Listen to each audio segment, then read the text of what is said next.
Delegates Lounge. Pull up a chair. I'm Alex Tarquinio, a journalist based at the United Nations here in New York City, and your MC for this podcast, featuring some of the most influential minds in the world today.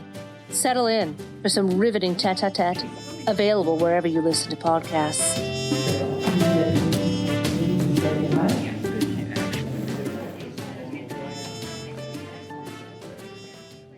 Welcome back. You're joining the first episode of our new ongoing series called Undercurrents, about the oceans and seas that unite us and sometimes divide us. We're launching Undercurrents right before the United Nations World Oceans Day on June 8th. In future episodes in this series, the Delegates Lounge will explore the oceans from all angles. In this episode, we're focusing on rising tensions in one particular corner of our watery world, the Baltic Sea. Our guest today is particularly well positioned to elucidate this subject for us. We caught up with Estonia's Defense Minister Hanno Pevkur right before the start of this week's Defense Ministers meeting at NATO's headquarters in Brussels. We last spoke with him on the sidelines of NATO's 75th anniversary summit in Washington last year. A recent UN Security Council debate exposed mounting friction in the Baltic Sea. Greece was chairing the Security Council in May and made it clear well in advance that their signature event about maritime security would be a top priority. The diplomatic envoys of Russia and Estonia chose to focus on an incident in the Baltic Sea the previous week involving an unflagged tanker then called Jaguar, although the ship subsequently acquired a flag from the Comoros and changed its name to Blint. Here's a soundbite of the Russian ambassador expounding on the incident through a UN simultaneous translator. This is why UNCLOS contains a closed and rather limited list of situations in which a vessel flying a foreign flag may be stopped for inspection. You won't find, neither in the list nor in the convention as a whole, a single mention of the so-called shadow fleet. We'd therefore like to remind you and remind the newly minted Baltic pirates and their EU cheerleaders that stopping a vessel on any other grounds not listed in the convention is by definition a grave attack on the freedom of navigation and the right of peaceful passage or transit passage. Later that afternoon, as you'll hear next, Estonia's representative described the incident in minute detail while emphasizing his country's duty as a coastal state to protect the coastline and undersea cables. On the 13th of May, a tanker named Jaguar, without a flag and without insurance, entered the Estonian economic zone. The vessel refused Estonian authorities' request to inspect it in accordance with the United Nations Convention on the Law of the Sea, which grants states the right to inspect ships without a nationality. While the vessel continued its route, a Russian fighter jet deliberately violated Estonia's airspace, escorting the vessel to Russia's waters. This dangerous incident proved, inter alia, that there is a clear-cut link between the Shadow Fleet and Russia. Maritime experts say the so-called Shadow Fleet has been created to circumvent sanctions and a price cap on Russian energy exports and has grown exponentially since Russia launched its full-scale invasion of Ukraine more than 3 years ago. The ships described as being part of the Shadow Fleet are often old and poorly maintained tankers employed to transport Russian oil, gas, and petroleum products. They may be uninsured, flagless, or flying a flag of convenience. In short, they are an accident waiting to happen. Estimates vary widely as to the number of ships involved, ranging from several hundred up to 2,000. An expert we recently interviewed for Undercurrents is tracking around 700 of these tankers, which are variously described as the Shadow Fleet, the Dark Fleet, the Gray Fleet, or the Parallel Fleet. Whatever you call it, without this fleet, Russia's war economy would be seriously diminished. Yet this isn't the only threat to maritime security in the Baltic Sea, where 4 undersea cables have been damaged in recent years. Vital undersea infrastructure for energy and communications crisscrossing this sea, not to mention other strategic bodies of water elsewhere in the world, are vulnerable to anchor dragging or sea drones. The rapid advances in drone technology create new risks above below, and at the waterline. Minister Pevkur arrives in Brussels with a thorough understanding that conflicts on land can be intertwined with the oceans and seas. Estonia's coastline, which stretches along the Baltic Sea, the Gulf of Finland, and the Gulf of Riga, is longer than its land borders with Latvia and Russia. These waters have become increasingly militarized in recent weeks. Since the Jaguar incident in May, Russia has been sending naval escorts for tankers, and it briefly detained a Greek-owned ship called the Green Admire. We spoke with Minister Pevkur before the June 4th meeting of the Ukraine Defense Contact Group, known informally as the Ramstein Group, stemming from the first meeting held at the U.S. Air Base in Ramstein, Germany. Under the Biden administration, the U.S. led this effort to arm Ukraine. But now, the United Kingdom and Germany have taken up the helm.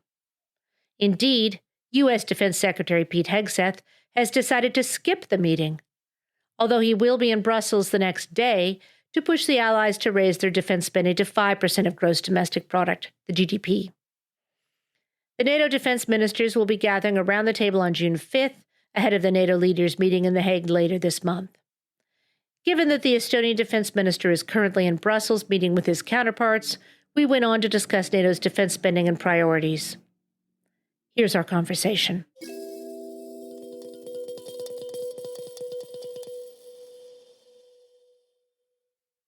Mr. Minister, thank you so much for joining us today in the Delegates Lounge. We are honored to have you.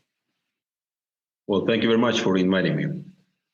Minister, in recent weeks, we've seen a dramatic escalation of maritime tensions in the Baltic Sea and Gulf of Finland, with Russia now employing warships and fighter jets to escort its so-called shadow fleet or dark fleet, however you want to refer to it. And Estonia has consequently been redirecting some maritime traffic away from traditionally safe routes. How does Estonia assess the risk of escalation, and what actions are you taking to ensure the safety of shipping in these congested and increasingly militarized waters? Well, first of all, for decades, we've been living in an environment where we knew that sea is a safe environment and the seabed is a safe environment. Unfortunately, in the last couple of years, we've seen that Russia is using also seabed and the sea for different type of actions. Let's say we cannot say directly attacks because we still are in the investigation process. But nevertheless, last week or 2 weeks ago, we saw that they brought it to the new level, that they used also their military assets to escort one of these shadow fleet vessels into Russian waters. And also they've been very, let's say, provocative with different assets towards different countries. So we saw some of the actions against Latvian vessel. We saw that they were circulating in the Polish waters. And in many other cases on the Baltic Sea, we've seen that they are very hostile. Are we concerned? So I would say that we are pragmatic, that we are monitoring very closely all the vessels, especially those vessels which are in the list of the shadow fleet.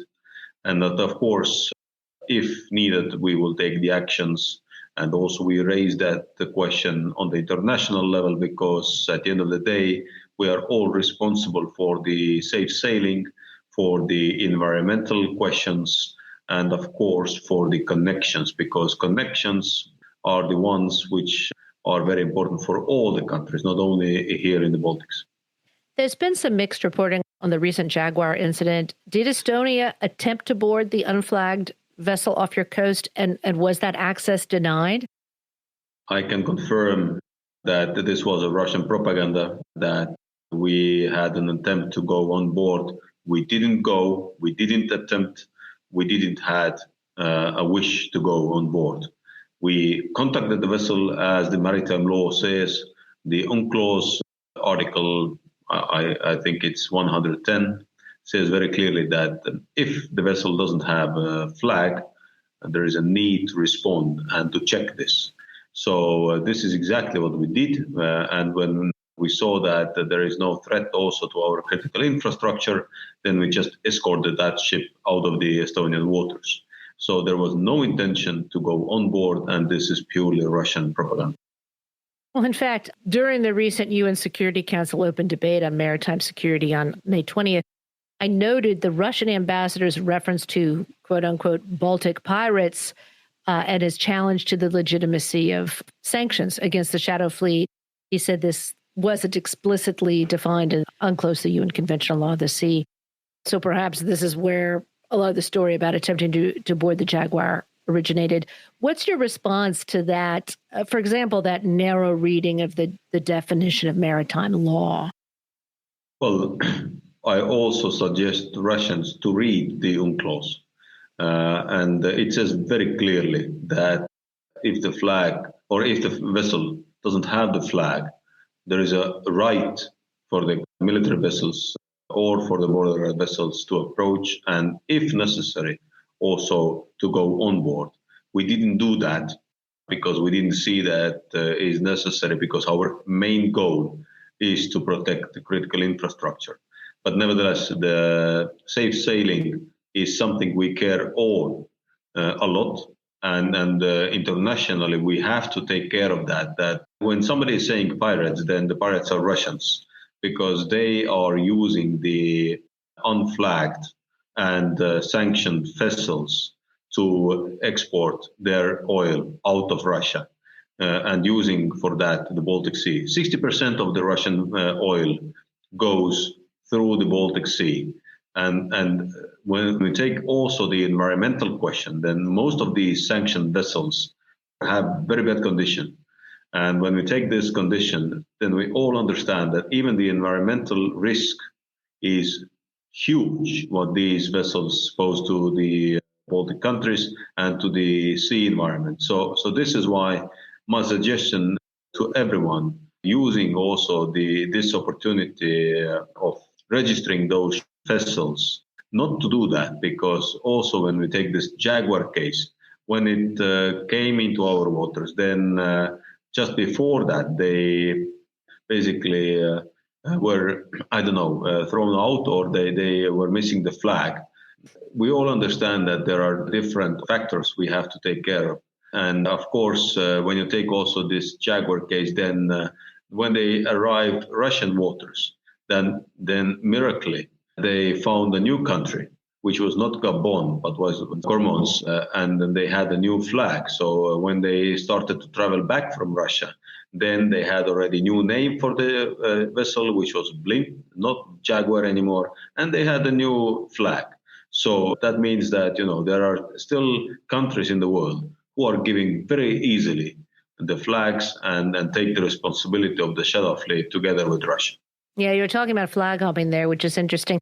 But the law of the sea, UNCLOS, it's really based on the right of innocent passage, the idea that the ship can sail by your coastline as long as it's not stopping and still have a right of innocent passage. But given the technological advancements, drones could take off from ships in a matter of seconds.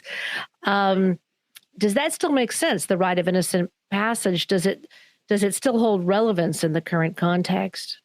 Well, as I see it, of course, we have to look what we can do internationally, but we also have to understand that UNCLOS is not the convention which regulates Baltic Sea.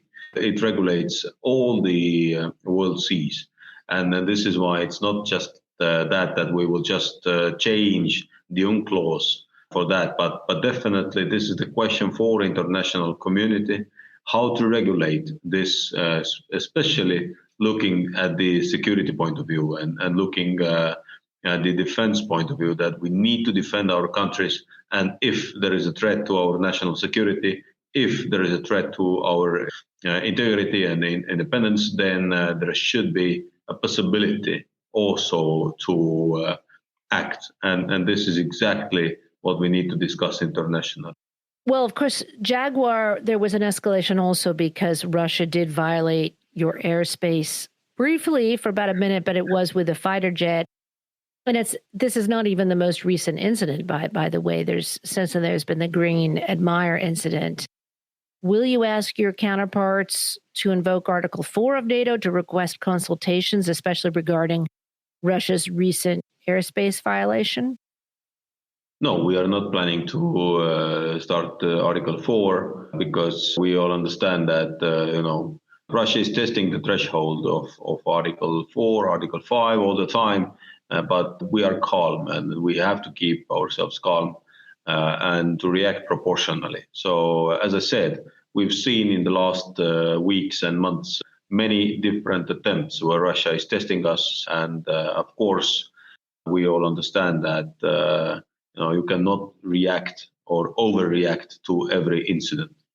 Does the Shadow Fleet raise questions, though, about the effectiveness of financial sanctions imposed on Russia if there's willingness by other entities to assist Moscow in evading those sanctions? Well, this is why we are also discussing about the new sanction packages. This is why we are also discussing the secondary sanctions. And of course, we have to understand that those sanctions are imposed by European Union, United States and Canada and United Kingdom. But there are still many countries in the world who are ready to cooperate with Russia. So it's rather the question that what is the role of the United Nations when we take also the UNCLOS, then this is the convention which was approved by the United Nations. So unfortunately, we see that there are not many actions or steps foreseen by United Nations, and there are many countries who are still supporting Russia. So this is why, of course, we will continue our work also towards this, that we will have better understanding what that war in Ukraine, which is conducted by Russia, really means and what are the consequences of that war. Now, by secondary sanctions, you're talking about sanctions on the countries accepting Russian oil, gas, and petroleum products, possibly from the Shadow Fleet, possibly evading even these price caps, if they do ship-to-ship transfers at sea, for example. Those countries are under some criticism, but are you arguing for secondary sanctions, and is that something that you are bringing to the European Union? Well, our Minister of Foreign Affairs is dealing with that. It's not the direct matter of the Minister of Defense, but nevertheless, we all understand that it's not only Estonian wish or Baltic countries' wish or the Nordic Baltic wish. So we have to be very clear here that this is an international question, and it's about the rules of law, and it's about the rules-based world. So when we unfortunately still see that many countries are not saying that Russia is doing something wrong in Ukraine, then and when we take also the votings in United Nations, then we see that there are countries who are pro-Russia, and we also understand that against UN principles, against those values, we consider to be important. Against this, many countries are still in favor of Russia. So it's a long way to persuade and to convince every country that Russia is conducting a war of aggression in Ukraine. And of course, we will continue doing that. So criticism may not be enough if the country agrees with Russia. But what about the other countries perhaps giving aid? You mentioned the flag states and the flag hopping between states. Should flag states be more actively weeding out the Shadow Fleet or denying flags to them? Of course, I would like to see that no country will issue the flag for the vessels listed in the sanctions list or the Shadow Fleet list. But the reality is that we even do not have all the vessels which we know that are part of the Shadow Fleet listed in the sanctions list of the European Union or United Kingdom. So still we need to work on that. It's not a one-day result what we can achieve. So we will continue pushing for that, of course. Now, you raise a good point. What about the potential involvement of Western companies in the formation of the Shadow Fleet? I mean, you mentioned that some countries obviously have sided with Russia or remain neutral in the UN General Assembly. But what about those that have voted with Ukraine, but they still have companies that, for example, are selling older vessels to Russia the provision of equipment and services to the Shadow Fleet. Does that require more scrutiny? Well, to be very honest, I believe that every country who is doing that has to answer to these questions. We know that Russia should be also take under the responsibility, or Russia should take the responsibility also about the Shadow Fleet, because they are using it unlawfully to export its oil to the world. But again, there are too many players to answer all these questions. It's not only the countries, it's also different organizations like OPEC, which can make certain steps. So as I said, we are looking for these options on diplomatic level, and we're trying to see what we can do more. Now, speaking of the diplomatic level, with the US, UK, and EU having distinct, sometimes overlapping sanction regimes on individual ships in the Shadow Fleet, and there's some disagreement as to how many there are, 300, 500, 700, it depends on who you ask. But does this structure of the overlapping sanctions, does that enhance or diminish the overall pressure on Russia? Well, my understanding is very clear that the United Kingdom, United States, and European Union can work more closely here together, and our aim should be very, very clear. Every vessel which Ukraine has identified as a Shadow Fleet vessel should be under these sanctions. There's the sanctions, but then there's also the pressure that's been applied through the frozen Russian assets, estimates of 200, 300 billion in Europe. Simply having those frozen assets implies some pressure on Russia. Once you use them, you no longer have them, of course. You can't have your cake and eat it too. But what would Estonia like to see done with them? Well, we've been very clear, of course, here all the time that as Russia has to take the responsibility of all these damages and crimes, then the frozen assets should be given to Ukraine, and they should use them as they need to use them. Is it for defending the country or rebuild the country? So reparations and restorations are an important step also to go through during the peace negotiations, and of course we have been always supporting that the frozen assets should be used for Ukraine. But is that in the prosecution of the fighting of the war, or do you want to see them held until the end of the war and then used for reconstruction, or do you want to see them as a bargaining chip perhaps at the end of the war? In other words, spend now or save for later? Well, it's not a word of bargaining when you don't have the control over them. So I would say that we should release them as soon as possible, or as much as we can for Ukraine, and then it's up to Ukraine to decide what to do with this money. So this is the easiest way to handle this situation. I see. So release them to Ukraine and let Ukraine decide whether they're best spent on immediate war needs. Because we've used the windfall profit from the frozen assets to deliver the ammunition. So we've done that already, basically, that we've used the interest of the frozen assets to help Ukraine to defend the country. But with all due respect, so we've given to Ukraine around 50 billion a year. When we talk about 300 billion, then this would have given a huge chance for Ukraine for a long time ago already to win the war and even to restore the country. And when you say we, you're talking about the European Union? Yes. In light of the success of Operation Spiderweb, obviously a hugely audacious plan and execution, but now, that we've to reflect on it, does this indicate a broader vulnerability in countries with advanced weapon systems from the low-cost drone technology?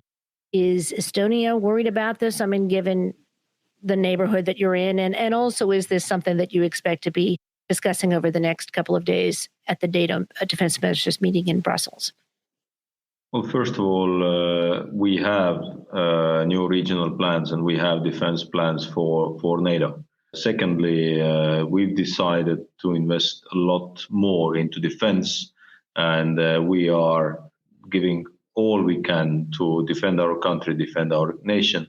And I believe that, the biggest topic for the next couple of weeks will be inside of NATO, how we can reach the new level of defense spendings inside of NATO, because the new defense plans and then also the capability targets are exactly for that, because it's not only about the percentage, but it's about the capabilities.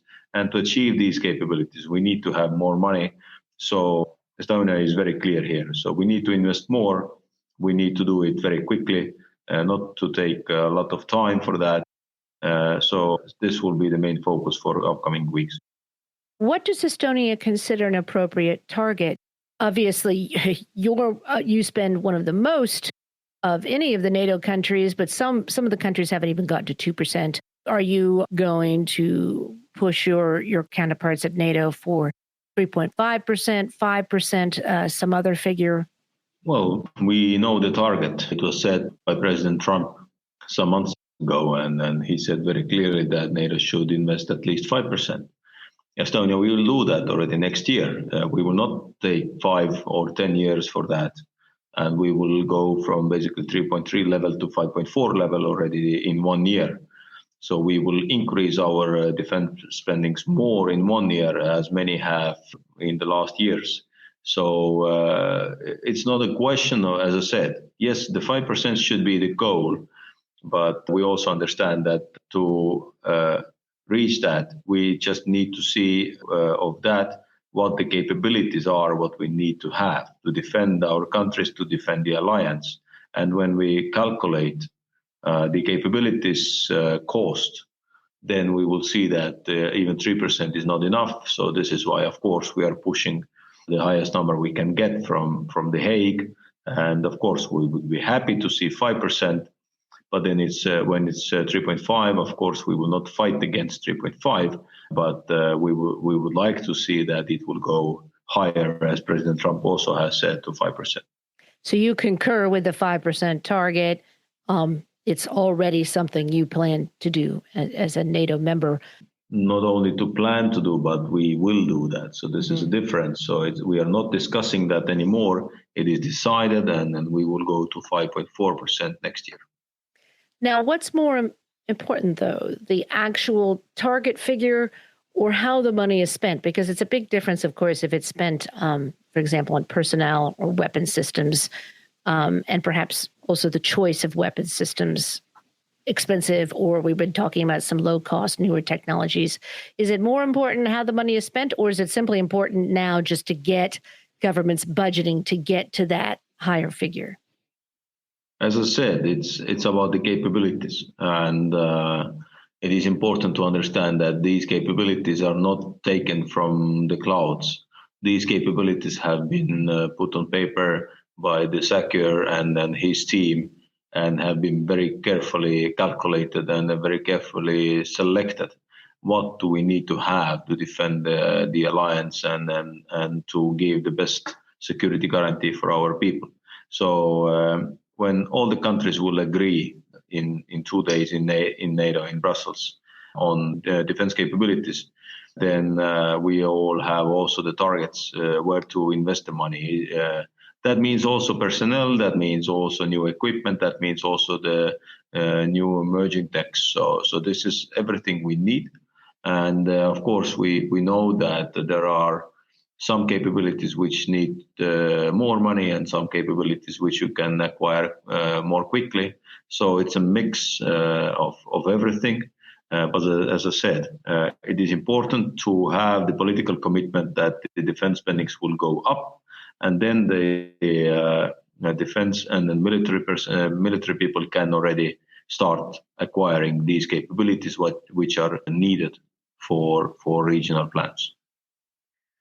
Minister, with a recurring pattern of Russia's large-scale Zapad exercises, obviously 2021 came right before the full-scale invasion of Ukraine, and now we're back in that cycle and looking at Zapad 2025 in September. Is NATO concerned about the upcoming exercises, and specifically is the Estonian defense minister, is your country concerned, and what actions do you think you should be taking to mitigate this? Well, I would say that it's the same with the critical infrastructure, that we're not concerned. We are monitoring the situation very closely. We, of course, have to understand that there will be more talks than actions by the Russians. They will use their propaganda a lot to show that they are doing a lot, but at least what we know at the moment, that the number of troops will not be so high as maybe in the previous Zapad exercises. So let's see how it goes. But nevertheless, we are prepared, and we are always ready to defend our country if necessary. But just to remind you, also NATO has exercises all the time. We have at the moment on the Baltic Sea the exercise Baltops. We just finished a couple of weeks ago a huge exercise, the Hedgehog here in Estonia with 16,000 troops, 6,000 allies. We had many other exercises in Latvia, Lithuania, in Poland. So the exercises are normal part of the militaries. And this is exactly how we should take it. Of course, we are monitoring very closely what Russia is doing, because Russia is doing that together with Belarus. The only reason to perhaps look at them more closely is the pattern of 2021 and the invasion of 2022. But so in other words, it's something that NATO should monitor, but it's considered part of the routine of military exercises of the different alliances. Is that fair? Yes. Okay. Speaking of your meetings in Brussels, ahead of the NATO defense ministers meeting on Thursday, you'll be attending the Ukraine Contact Group meeting. Can you tell us a little bit about what you anticipate as an outcome? Well, first and foremost, we have to show the solidarity with Ukrainians, and to show our support to them. And of course, to continue our military assistance to Ukraine, because they need it every day. We have our own plans for the year. And I believe that, it is important to listen also the feedback from Ukrainians from Istanbul. And then let's see what the conclusion will be. But nevertheless, there is a clear understanding that the Europe is together with Ukraine, and we will help Ukraine also in the future. Well, obviously, this process began as the Ramstein group that met under the Biden administration. It's evolved quite a bit, shall we say, and it's no longer explicitly led by the United States. How has it evolved, and does that have any implications for the overall effort? It is good that we have different countries involved, that Germany and United Kingdom are taking more responsibility. It is good that we have the different coalitions. Estonia is leading the IT coalition. Our good friends Latvians are leading the drone coalition. And this is exactly how it should be, that we will find the strengths of each country, and we will use them in sake of Ukrainians, and in the best way how to help Ukrainians. So, of course, I would like to see more involvement from the United States. Of course, we will discuss, and then we will see also in the future more and more solidarity among the European countries, and also the joint help what we are sending to Ukraine. Those coalitions are very interesting. I assume the drone coalition is involved in raising drones to donate to Ukraine, or maybe looking at drone technology. You mentioned Estonia as part of the IT coalition. Estonia is very tech savvy. I think it's not an exaggeration to say that your country punches above its weight in technology, in terms of the size of your population and the number of people who are very tech savvy. And actually, I spoke about this with your foreign minister when he was at the United Nations in September, about advances you had made. The IT coalition, is that working on cybersecurity, or is that working on actual physical tech that you are donating to Ukraine, or all of the above? We have a very clear plan what we are doing with Ukrainians. Of course, we will not go into details. We've collected more or less 1 billion of assets for Ukrainians through this IT coalition, and then we have specified also the areas of work where we will help them in the IT sector and cyber field. So, of course, we will not cover everything, but this is exactly why we have established that coalition to be and to help Ukrainians exactly in these specific fields where our help is most needed. Now, last year at the 75th anniversary of NATO in the Washington summit, the declaration referred to China as a decisive enabler, specifically because of the technology, the drones, and also the dual-use technology that Russia got from China. Is that still the case, and is that something that NATO is still monitoring? NATO is monitoring all the time different actions, not only by Russians, but also by China. And of course, we see that Russia is using Chinese technology in Ukraine. So it's not a news to anyone. And of course, we are keeping the eyes very close to that. Thank you, Mr. Minister, for joining us today in the Delegates Lounge. Thank you very much, and see you again.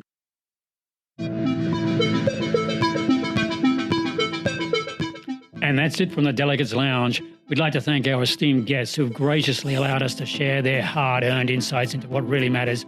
And then there's you, our listeners, who we hope are sufficiently edified to clamour for more of the same. Do drop in for a weekly episode on Thursday or from time to time if we're on the road for special events, in which case there'll be a bonus episode. Subscribe wherever you listen to podcasts. And if you like what you've heard, please take a moment to rate or review the show, as it helps others who share your abiding interest in world affairs to find their way to the Delegates Lounge.